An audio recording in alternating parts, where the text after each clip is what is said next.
সেটা লিখতে পারেন।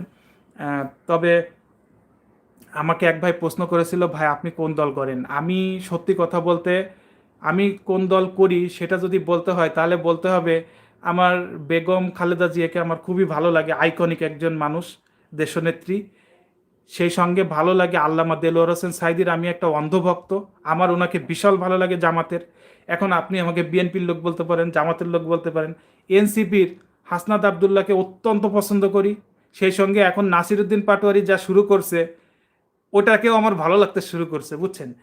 এরপরে এবি পার্টির ফুয়াদ ভাইকে ভালো লাগে, ব্যারিস্টার ফুয়াদ।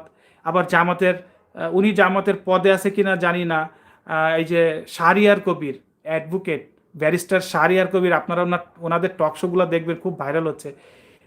বেসিক্যালি এই লোকগুলোকে ভালো লাগে, কেন লাগে এবার আমি বলছি। ওনারা কোন দল থেকে বিলংস করে এটা ডাজন্ট ম্যাটার আমার কাছে, এটা এটা আমার কাছে কোনো বিষয় না। ওনারা কি বলছেন, ওনারা কি জনগণের পালস বুঝছেন কিনা, ওনারা উচিত কথা বলছেন কিনা, ওনারা হক ইনসাফের কথা বলছেন কিনা, এইটাই হচ্ছে ম্যাটার করে। এবং ওনারা যে কথাগুলো বলছে এটা শুধু আমার না, আমি মনে করি বাংলাদেশের তরুণ